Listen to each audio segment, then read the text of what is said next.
आपने इतना बड़ा जलसा कर लिया और आपकी तंजीम भी मुतहर कराई पूरे 20 दिन में। मैं देख रहा था कोई कारकुन अपने घर पे नहीं बैठा हुआ था, हर कोई काम कर रहा था। और मौलाना फजल रहमान का माशाल्लाह जलसा भी होगा, इतना बड़ा खर्चा किया। आखिर इतने जलसे करने में आपको फायदा क्या है, क्यों इतने करते हैं?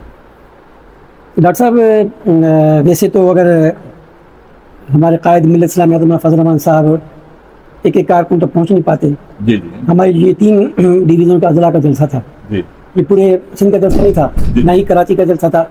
ये हमारे मिरपुर खास हैदराबाद डिवीज़न का और नवाब शाह के 2 अजला थे डिवीज़न के, तो इनका ये जलसा था।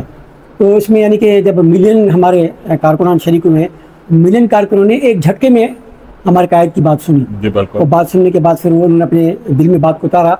और ये मौलाना साहब की जो खिताबातें जो किए हैं, एक तो होता है मोबाइल देखते हुए किसी कॉल आ जाती है या कहीं जहन बढ़ जाता है, लेकिन जब कायद बयान के लाते हैं तो कोई भी हमारे साथ कारकुन नहीं होता जो अपने मोबाइल में हो या फिर आगे पीछे देखे, सबकी तवज्जो हमारे कायद के ऊपर होती है। तो फिर जो कायद बात कर रहे होते हैं उसको नोट कर रहे होते हैं और ये जो कायद का पैगाम है वो फौरी तौर पर यानी कि हमारे एक कारकुन को पहुंचा, अब मिलियन के कारकुनों तक पहुंचा। फिर मिलियन कारकुनों में हमारी जो सोशल मीडिया उसका इतना बहुत बड़ा किरदार था कि इन्होंने मिलियनों को डबल कर दिया, पूरी दुनिया में हमारे पैगाम को पहुँचाया है। एक बात ये।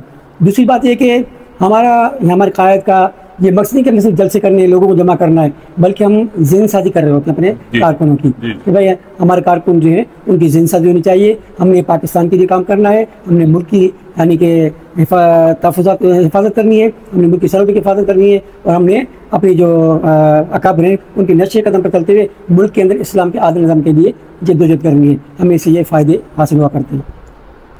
यानी मिलियंस ऑफ लोगों पर आपके कारकुनों को मुल्की हालात, बैन अवी हालात के सियासी पस मंजर उसी वक्त मिल गया, यानी ये तबीयत हो गई यानी मिलियन कारकुन की।